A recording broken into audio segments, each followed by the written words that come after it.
Welcome back to the Sound for More channel. Today I have the pleasure to show you how you can use a comb filter to actually create some very interesting basics modeling of sounds inside Korg Gadget 3. Before I continue, I would like to remind my viewers to subscribe as it helps with growing the channel. Thank you very much. Okay, so let's create a new project and let's choose something that I haven't used before, which is Zurich. Okay, so, and this is a recorder. So we just open it up and there it is. One of the interesting thing of the recorder is that as many others gadget inside Korg Gadget 3, it has under effects the possibility to use a comb filter. Of course, there are other gadgets which can use comb filter, but the interesting thing is that under effects, you actually don't find the comb filter. So that's something to remember. Okay, and of course, not all gadgets will have a comb filter as a feature. Now, a combination filter, it's a filter where you can actually feed back as a delay the output inside back to its input and then create some very interesting sounds. So what I'm going to do, I'm going to first record something because that is what you use Zurich for. So we activate, you can hear that, and click record. And click record.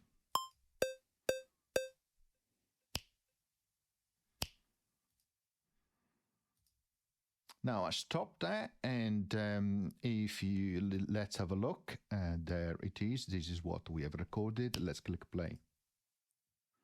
So we have recorded that the finger noise roughly here. So we can now decide the start of playing the sample like that, and also click and hold and moving up and down. You can decide to actually change the end as well, or when the sample that is being recorded will be played for, something like that. So it's very short, and of course you can use your fingers to pinch in, pinch out like so, and then of course you can make some further adjustment again, so depending of course on what you're looking for.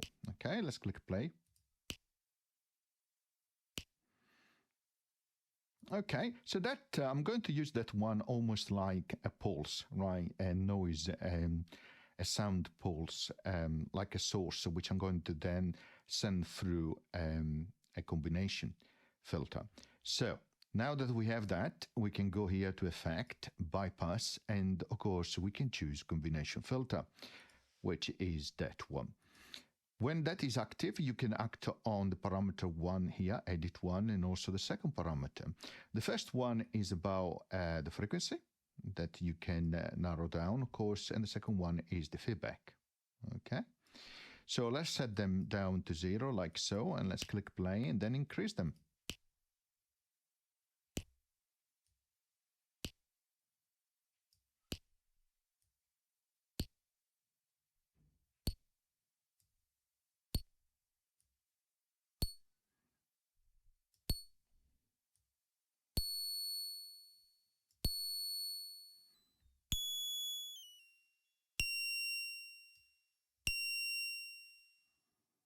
So you can hear now we have feedback and maximum, and we can change the frequency to lower that tune, right? Let's try again.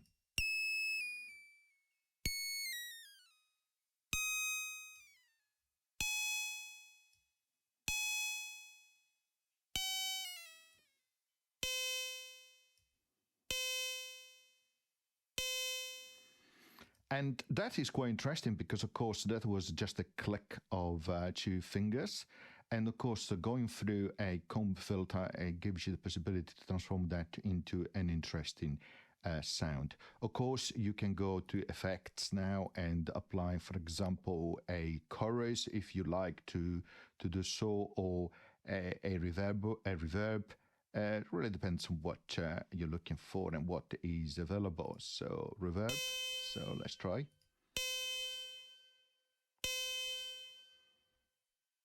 Okay, really nice. Now, what I like to do in this case, I like to exit here and I like to click on the menu here and select export, then files, and then I'm going to say export only track number 1. The name would be Naughty Wilson. Okay, the project, I leave that as it is. So I select track 1 and now we have exported that one. Now let's add a second gadget and let's choose something like Vancouver. There it is. The reason I'm choosing Vancouver is, let me expand the mixer section, let me solo only Vancouver, and let me open it up. It's because I can actually load a sample. So the first thing I do is I go for a init setup, Vancouver init, there it is, which sounds like this. Okay, and then I click here and I load a sample, click local, right? And there it is, Naughty Wilson track 1. I click on that and you can see it has loaded the sample.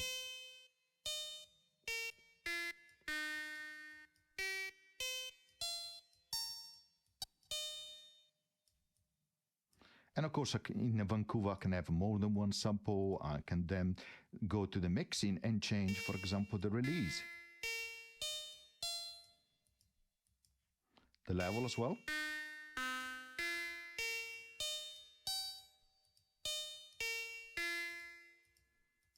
Can go lower an octave.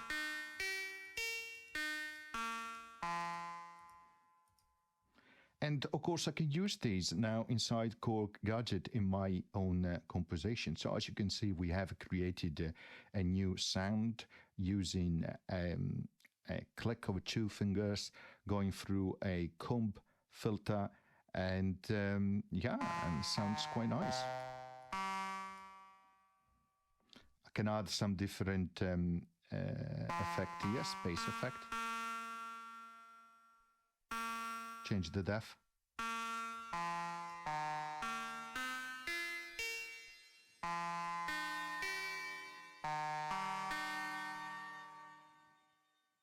And of course, you can use this technique to create something like a rubbery type of sound, strings as well. If, for example, you record a specific noise as well, instead of just a click, you get a different type of sounds. Okay, I hope you enjoyed the introduction on how to use a comb filter inside Korg Gadget 3 and how to transform that into your own instrument. See you next time.